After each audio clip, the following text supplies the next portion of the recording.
എല്ലാവർക്കും ഐശ്വര്യസമൃദ്ധമായ ഓണാശംസകൾ. സദ്യക്ക് ഒഴിച്ചുകൂടാൻ പറ്റാത്തൊരു വിഭവമാണ് ഇഞ്ചിക്കറി അല്ലെങ്കിൽ പുളിയിഞ്ചി. നമുക്കിന്ന് വളരെ സ്വാദോടുകൂടെ ഈ പുളിയിഞ്ചി എങ്ങനെ തയ്യാറാക്കാമെന്ന് നോക്കാം. പുളിയിഞ്ചി തയ്യാറാക്കാൻ വേണ്ടിയിട്ട് നമുക്ക് 400 ഗ്രാം ഇഞ്ചി തൊലി കളഞ്ഞ് നല്ലതുപോലെ കഴുകി ഇതുപോലെ വട്ടത്തിൽ അരിഞ്ഞെടുക്കണം. ഇതിപ്പോൾ 400 ഗ്രാം ഇഞ്ചി ഇതുപോലെ വട്ടത്തിൽ അരിഞ്ഞ് വെച്ചിട്ടുണ്ട്. ഇനി നമ്മുടെ ഒരു മിക്സിയുടെ ജാറോ ഉപയോഗിച്ചോ ഒരു ഗ്രൈൻഡറോ ഉപയോഗിച്ച് നമുക്കിത് നല്ലതുപോലെ ഒന്ന് ക്രഷ് ചെയ്തെടുക്കണം. ഇതുപോലെ നന്നായിട്ട് തന്നെ ഗ്രൈൻഡ് ചെയ്തെടുക്കുക. ഇനി നമുക്കിതൊരു പാത്രത്തിലേക്ക് എടുത്ത് മാറ്റാം.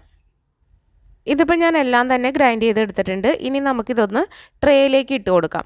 ട്രേയിലേക്ക് ഇട്ടതിന് ശേഷം നമുക്ക് കൈ കൊണ്ട് നല്ലതുപോലെ ഒന്ന് ഞെരടിയെടുക്കണം. ഇത് നല്ലതുപോലെ ഒരു 2-3 മിനിറ്റ് നല്ലതുപോലെ ഞെരടിയെടുക്കാം. ഇഞ്ചി കുറേ നേരം ഇതുപോലെ ചെയ്താൽ ചിലവർക്ക് കൈകുമ്മ നല്ലതുപോലെ പൊള്ളൽ അനുഭവപ്പെടാം. അപ്പോൾ ഗ്ലൗസ് ഇട്ട് ചെയ്യുകയോ അല്ലെങ്കിൽ കുറച്ച് വെളിച്ചെണ്ണ പറ്റിയിട്ട് ചെയ്യുകയോ ചെയ്യാം കേട്ടോ. അപ്പോൾ ഇതുപോലെ നല്ലതുപോലെ ഞെരടിയതിന് ശേഷം നമുക്ക് ഇതിൻ്റെ നീരെടുത്തൊന്ന് വേറെ പാത്രത്തിലേക്ക് നമുക്ക് മാറ്റാം. ഇതുപോലെ നീര് നമുക്ക് മാറ്റിയെടുക്കാം. ഇങ്ങനെ ചെയ്യുന്നത് എന്തിനാണെന്ന് വെച്ച് കഴിഞ്ഞാൽ നമ്മുടെ ഇഞ്ചിയിൽ ചെറിയ ഒരു പൊള്ളപ്പിൻ്റെ ഒരു അംശവും കൂടി ഉണ്ട്. ഇത് നമ്മൾ ഈ നീരെടുത്ത് മാറ്റി കഴിഞ്ഞ് കുറച്ച് നേരം വെച്ച് കഴിഞ്ഞാൽ ആ പൊള്ളപ്പിൻ്റെ ആ ഒരു ഭാഗങ്ങളെല്ലാം അടിയിൽ അടിഞ്ഞുകൂടും. അപ്പോൾ അതിന് വേണ്ടിയിട്ടാണ്. അത് ഞാൻ കാണിച്ചു തരാം കേട്ടോ. കുറച്ച് കഴിയുമ്പോൾ ഇത് അടിഞ്ഞു വരുമ്പോൾ നമുക്ക് കാണാം. അപ്പോൾ അത് ഇത്രയും ഇഞ്ചി നീര് കിട്ടിയിട്ടുണ്ട്. ഇത് നമുക്ക് അനക്കാതെ ഒരു സ്ഥലത്തേക്ക് മാറ്റി വയ്ക്കാം. ഇനി ഇതേ ഒരു നാരങ്ങ വലിപ്പത്തിലുള്ള പുളി ഞാൻ വെള്ളത്തിലിട്ട് വെച്ചിട്ടുണ്ട്. അത് കൈകൊണ്ട് നല്ലതിന് ഇതുപോലെ തന്നെ ഒന്ന് ഞരടി എടുത്തിട്ട് നമുക്ക് മാറ്റി വയ്ക്കാം.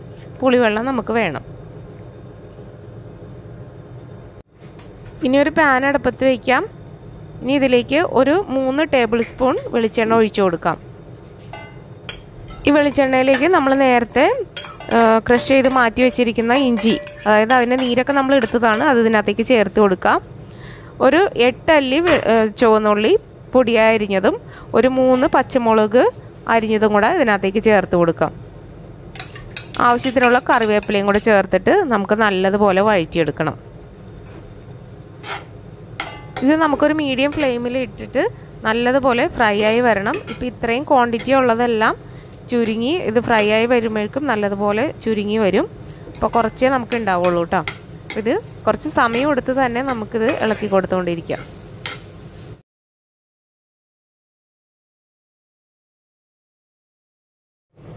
ഇപ്പോൾ ഇഞ്ചിയൊക്കെ നല്ലതുപോലെ ഫ്രൈ ആയി വന്നിട്ടുണ്ടെങ്കിൽ നമുക്കിതിലേക്ക് ഒരു 1/4 ടീസ്പൂൺ മഞ്ഞൾപ്പൊടി ചേർത്തിട്ട് നല്ലതുപോലെ ഒന്ന് മൂപ്പിച്ചെടുക്കണം.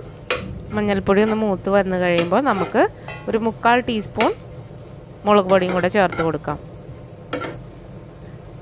മുളക് പൊടിയും കൂടെ ചേർത്തതിന് ശേഷം നല്ലതുപോലെ ചെറിയ തീയിലിട്ടിട്ട് ഇതൊന്ന് മൂപ്പിച്ചെടുക്കണം. മുളക് പൊടിയൊക്കെ നല്ലതുപോലെ മൂത്ത് വരുന്നത് വരെ ചെറിയ തീയിലിട്ട് ഇളക്കി കൊടുക്കാം. ഇപ്പോൾ അതേ പൊടികളെല്ലാം മൂത്ത് വന്നിട്ടുണ്ട്. ഇപ്പോൾ നമ്മൾ നേരത്തെ മാറ്റി വെച്ചിരിക്കുന്ന ഇഞ്ചി നീര് ഇതിനകത്തേക്ക് നമുക്ക് അടി കലക്കാതെ മുകളിലത്തെ ഭാഗം മാത്രം ഒഴിച്ചു കൊടുക്കാം. ഇപ്പോൾ അതേ നോക്കിയേ, ബാക്കി ഭാഗം വന്നേക്കണുണ്ടോ? ഇതാണ് അടിഞ്ഞു കൂടുന്നത്. ഇത് നമുക്ക് കറിയിൽ ഇട്ട് കഴിഞ്ഞാൽ നമ്മുടെ ഇഞ്ചിക്കറിയുടെ സ്വാദ് പോവും. അതുതന്നെയാണ് നമ്മൾ ഇതുപോലെ ചെയ്തെടുക്കുന്നത് കേട്ടോ. ഇതൊരു കറയാണ് ഇഞ്ചിയുടെ. അപ്പോൾ ഇത് മാറ്റിയതിന് ശേഷം നമുക്കിതൊന്ന് ഇതിനകത്ത് ഒഴിച്ചു കൊടുത്തിട്ടുണ്ട്. നമുക്കിതൊന്ന് ഇളക്കാം. ഇനി നമ്മൾ നേരത്തെ മാറ്റി വെച്ചേക്കുന്ന പുളിവെള്ളം കൂടി ഇതിനകത്തേക്ക് നമുക്ക് ഒഴിച്ചു കൊടുക്കാം. പുളിവെള്ളം കൂടെ ചേർത്ത് ഒരിത്തിരി വെള്ളം കൂടെ നമുക്കിതിനകത്തേക്ക് ഒഴിച്ചു കൊടുത്തതിന് ശേഷം ഇനി ഇത് നല്ലതുപോലെ ഒന്ന് തിളക്കാനായിട്ട് അനുവദിക്കുക. അപ്പോൾ തിളക്കാൻ വേണ്ടിയിട്ട് നമുക്ക് വെയിറ്റ് ചെയ്യാം. നല്ലതുപോലെ ഒന്ന് തിളച്ച് ഒന്ന് ചെറുതായിട്ടൊന്ന് കുറുകി വരണം. ഈ സമയത്ത് നമുക്ക് ഉപ്പൊക്കെ ഇട്ട് കൊടുക്കാം കേട്ടോ. ഉപ്പൊക്കെ നല്ലതുപോലെ ആവശ്യത്തിനുള്ളത് ഉണ്ടോ എന്ന് നോക്കാം. ചില പുളിയിൽ ഉപ്പും കൂടി ഉണ്ടാവും. അപ്പോൾ അതനുസരിച്ചിട്ട് വേണം ഉപ്പിട്ട് കൊടുക്കാൻ വേണ്ടിയിട്ട്. ഇനി ഇതിലേക്ക് നമുക്ക് ശർക്കര ചേർത്ത് കൊടുക്കാം. നല്ലതുപോലെ തിളച്ച് വന്നു കഴിഞ്ഞാൽ നമുക്ക് ഒരു 3 ടേബിൾ സ്പൂണോളം ശർക്കര ഞാൻ ചേർത്ത് കൊടുക്കുന്നുണ്ട്. അതൊക്കെ നിങ്ങളുടെ ആ മധുരം എന്തോരം വേണം അതനുസരിച്ച് ചേർത്ത് കൊടുക്കാം കേട്ടോ. ചില ശർക്കരക്ക് നല്ല മധുരം ഉണ്ടാവും. അപ്പോൾ അതനുസരിച്ചിട്ട് വേണം ചേർക്കാൻ വേണ്ടിയിട്ട്. ഇനി നമുക്ക് ഈ ശർക്കര ഇതിനകത്ത് നല്ലതുപോലെ മെൽറ്റായി ഇത് നല്ലതുപോലെ ഒന്ന് കുറുകി വരുന്നത് വരെ ചെറിയ തീയിലിട്ട് ഇളക്കി കൊടുത്തുകൊണ്ടിരിക്കാം. ഇപ്പോഴേ നമ്മുടെ ഇഞ്ചിക്കറിയൊക്കെ നല്ലതുപോലെ കുറുകി വന്നിട്ടുണ്ട്. ആവശ്യത്തിനുള്ള ഉപ്പും പുളിയും മധുരവും എരിവും ഒക്കെ ആയിട്ടുണ്ട്. നല്ല അടിപൊളിയായിട്ടുണ്ട്. ഇനിയിപ്പോൾ ഒന്നും കൂടെ ഒന്ന് കുറുകും ഇരുന്ന് ഇനി നമുക്കിതൊന്ന് ഫ്ലെയിം ഓഫ് ചെയ്യാം.